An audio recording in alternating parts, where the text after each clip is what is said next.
서술형이라고 생각하시면 되는데 일단 그 서술하는 양의 분량이 어느 정도 되는지 제가 뒤에서 발췌해놨으니까 그것도 한번 보여드릴게요. 네. 그리고 또 재밌는 점은 보통 학교들이 문법 문제에서 필러 문제를 많이 냅니다.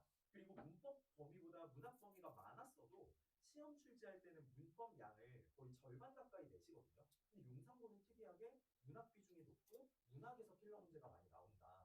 그래서 문학이 약한 학생들은 네, 지금부터 더 공부를 많이 해야 되겠습니다. 자, 그럼 이제 내신국어 특징에서 문학과 문법을 나눠서 제가 좀 더 설명을 드리도록 하겠습니다. 네, 먼저 문학의 특징은요. 앞서 말씀드렸듯이 문법 비중보다 문학 비중이 상당히 높다. 그리고 교과서 작품 수보다 외부 지문 수가 더 많이 들어가 있다. 이것도 제가 뒤에 표로 정리해놔서 또 한번 설명해드리겠습니다. 네, 그리고 킬러 문제는 문학에서 출제된다. 네, 그리고 한 가지는요. 한 가지 더 추가드리자면 작년에 그 엇박자 D라고 하는 소설이 있었는데 그 소설이 사실 저희가 단편 소설이라고 하더라도 교과서에 다 실리진 않거든요. 너무 길기 때문에. 그래서 교과서에는 생략되어 있고 중략 부분 줄거리라고만 제시된 부분이 있었는데 거기에 있는 내용을 선생님들이 발췌해서 보기로 내신 거예요. 그렇기 때문에 아이들이 작품을 공부할 때 소설이라고 한다면은 교과서 내에 실린 부분뿐만이 아니라 그 작품 전체에 대한 이해, 인물 관계에 대한 이해, 과거와 현재에 어떤 일로 이어지는지 이런 것들까지 같이 학습하고 있는 게 좋고요. 그러다 보면 이제 학원 강사 선생님들은 어떻게 해야 되냐? 작품을 설명할 때 단순히 구문풀이만 하는 게 아니라 그 전체에 대한 주제와 관계와 이런 것들을 확실하게 각인시키고 이해시켜 줘야만 합니다. 네, 이건 학생 스스로가 공부할 때도 마찬가지고요. 자, 그리고 학교 필기했던 포인트들에서 서술형을 많이 출제하시기 때문에 이제 이 부분까지도 아이들이 이제 잘 학원으로 가져오면 제가 자료로 가공해 줄 수가 있겠죠. 근데 이제 남학생들이라 좀 유인물을 못 챙기는 경향들이 있어서 이거는 정말 네, 강사의 숙명입니다. 남고를 맡게 되면 어떻게든 답답을 해가지고 자료를 챙겨줘야 되죠. 네, 그래서 솔루션으로 이제 말씀을 드리려고 하는 거는 두 번째 거부터 말씀드리면 제가 좀 동물적인 감각이 있어요. 그래서 외부 지문을 좀 잘 맞춰요. 네, 그리고 용산고 선생님들은 아주 뜬금없는 외부 지문을 가져오진 않습니다. 그리고 그 외부 지문은 현재 2022 개정교과의 다른 출판사 교과서에 실린 작품들을 많이 통합해서 가져오는 경향이 제 눈에 띄게 되었습니다. 네, 그래서 이것도 조금 이따 설명해 드릴 거고요. 그리고 저는 또 어떻게 하냐면 이제 국어 수업 시간에 아이들 필기를 거의 안 시켜요. 제 자료는 일단 샘플로 뒤에 넣어놓기도 했는데요. 필기가 다 되어 있습니다. 선생님 그럼 공부가 안 되지 않나요? 라고 반문하실 수도 있는데 그래서 저는 수업 시간에는 더 자세하게 설명하기 위해서 필기 시간을 줄여놓고 아이들한테 주간 과제가 나갈 때 필기를 하게끔 하는 숙제를 냅니다. 그래서 뭐 어려우면은 보고 해도 되지만 외워서 할 수 있다면 또 외워서 해도 되고 그런 방식으로 네, 아이들의 훈련을 시켜주고 있고요. 그 다음에 작품 전체에 대한 이해가 있는 강사가 중요하겠죠. 용산고 시험에서. 그래서 아무래도 전공자인 선생님들이 더 유리할 수밖에 없다. 이렇게 말씀드릴 수 있겠고요. 또 저는 뒤에 가서 설명을 좀 드릴 테지만 저는 그 디자인과도 같이 부수 전공을 해가지고 그 편집 디자인이 가능해요. 그래서 아이들한테 어떤 자료를 받게 되면은 그 다른 선생님들 같은 경우에는 완성도 높게 편집을 하려면 또 디자이너한테 맡기고 아니면은 그냥 손으로 써가지고 나가고 이러는데 저는 그냥 그 주에 자료를 딱 만들어가지고 바로 출력해 줄 수 있으니까 그런 부분에 있어서는 강점이 있다고 말씀드릴 수 있겠습니다. 네, 그럼 이번엔 문법에 대해서 좀 설명을 드릴게요. 그 중학교 3학년도 문법이 상당히 어려워서 아이들이 좀 앓는 소리 하는 거 들어보신 적 있으실 거예요. 그런데 고등학교 1학년으로 가는 순간 문법의 난이도는 한 3배 정도가 됩니다. 체감. 네. 그래서 다행히 그래도 용산고는 문법 범위를 막 무지막지하게 추가하시는 편은 아니긴 하거든요. 그런데 조금 어려운 점이 있습니다. 일단 언뜻 보기에는 문제가 무난해요. 그런데 정말 실수하기 쉬운, 헷갈리기 쉬운 예문들을 정말 잘 골라서 넣으세요. 네, 그래서 그런 부분이 있고요. 그리고 두 번째로는 푸는 시간이 오래 걸립니다. 이게 왜 이런 문제가 발생하냐면요. 아래 써진 거랑 같은 맥락인데 예를 들면 아이들 시험 범위에 뭐 높임 표현, 존댓말에 대한 표현, 그 다음에 시간 표현, 현재, 과거, 미래 같은 시제에 대한 표현 이런 것들을 통합해서 배우게 되거든요. 근데 시험 문제를 낼 때 보통 다른 학교는 시간 표현 문제, 높임 표현 문제 구분해서 냅니다. 근데 용산고는요. 시간 표현 겸 높임 표현을 다 섞어놓고 문제를 내니까 결과적으로 아이들이 체감하는 거는 9문제, 1.5문제를 푸는 그런 느낌이 들겠죠. 그래서 그런 부분에서 시간이 많이 뺏길 수 있기 때문에 네, 미리미리 많은 문제풀이로 훈련을 해두어야 하고요. 또 저희가 공립학교긴 하다 보니까 선생님들이 바뀌는 경우에 학교 유인물이 또 변화할 때가 있습니다. 그래서 그럴 때에도 그 자료 내용들을 잘 반영 그럼 이제 기출 분석 자료는 잠깐 보고 가실 텐데요. 자, 제가 여기에 보시면 동그라미 표시를 해놓은 작품이 있고 마름모 표시를 해놓은 작품이 있습니다. 자, 이걸 왜 해놨냐면요.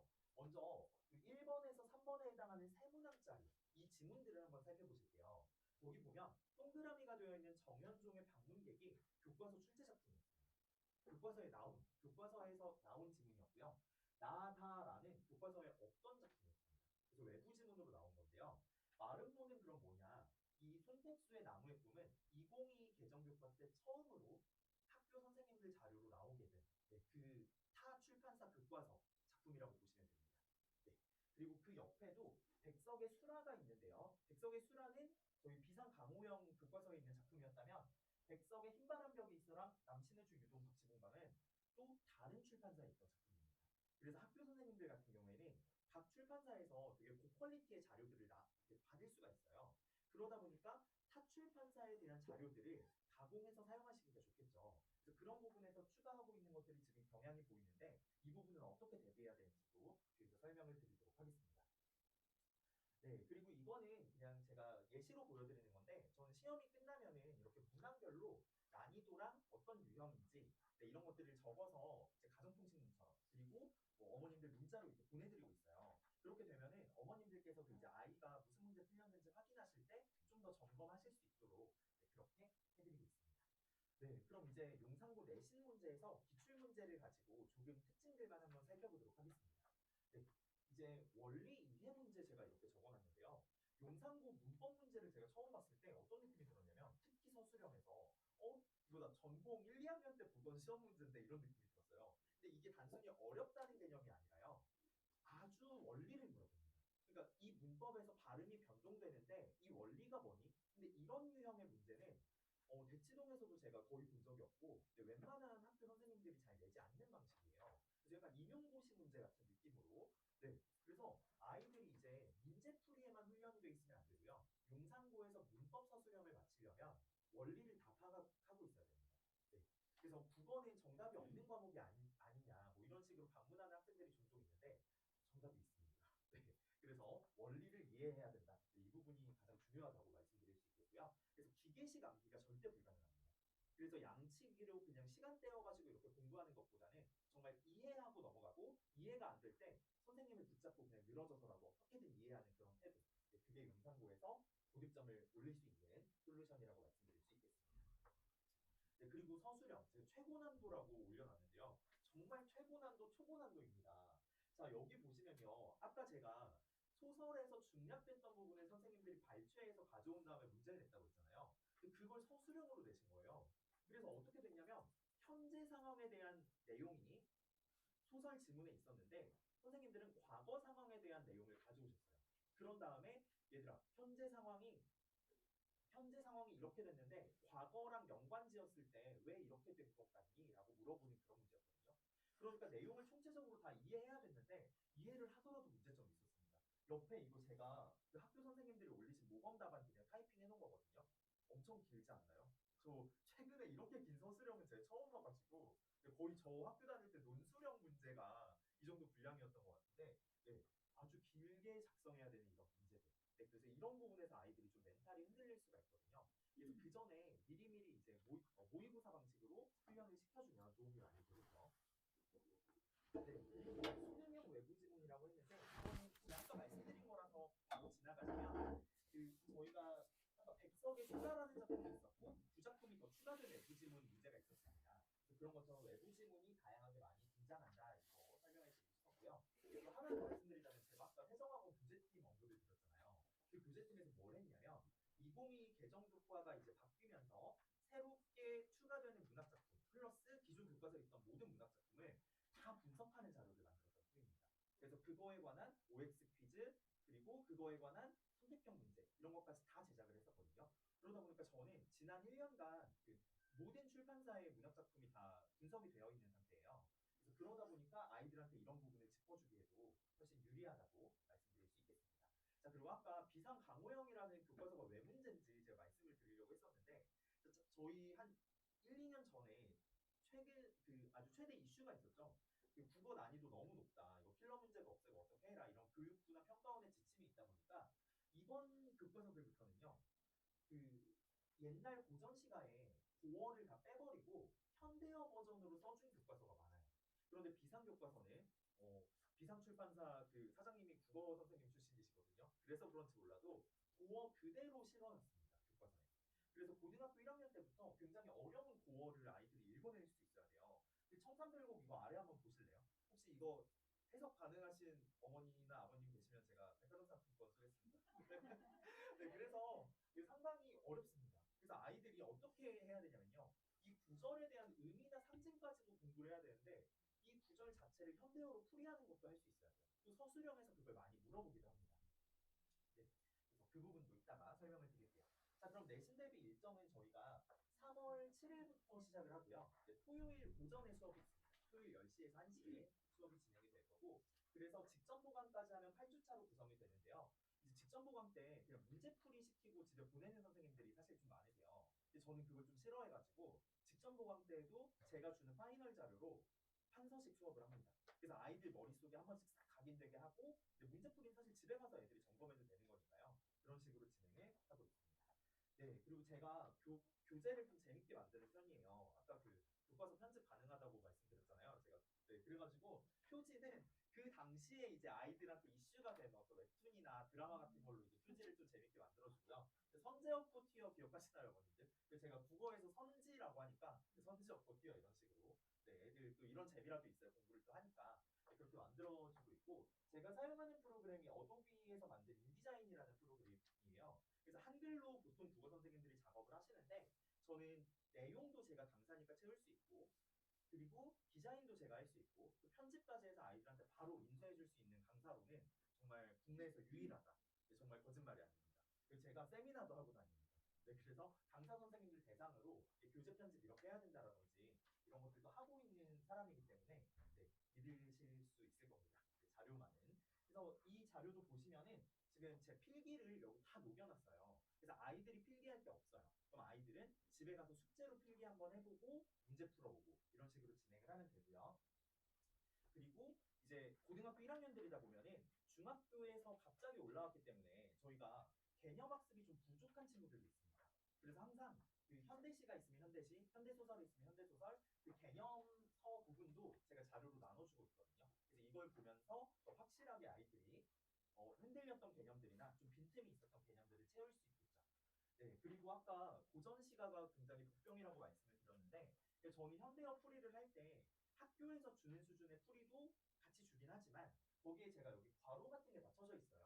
이 고전 시가가 어려운 이유는요. 옛날 말들인데 그걸 생략을 많이 해놓습니다. 그래서 이게 맥락 없이 현대어로 풀이를 해놓으면 무슨 뜻인지 이해가 안 되거든요. 그래서 그런 부분들을 제가 다 채워서 해주고 있고 또 옛날 중국 이야기 같은 것들이 실려있는 고전 시가들 이런 것도 옆에다가 다 설명을 실어서 아이들이 이해하기 쉽도록 한 중학교 2학년이 봤을 때도 이해해야 된다가 제 모토기 때문에 그렇게 쉽게 풀이를 해서 이해를 도와주고 있습니다. 네, 그리고 아까 제가 말씀드렸던 이제 세정학원 자료인데요. 네, 이런 식으로 작품 분석도 다 했었고요, 자료로. 이런 식으로 OX 퀴즈나 선택형 문제 작업도 다 했습니다. 그래서 제가 자료만은 아마 지금 개정 교과가 된 지 얼마 안 됐기 때문에 아마 네, 거의 1% 안에 들지 않을까.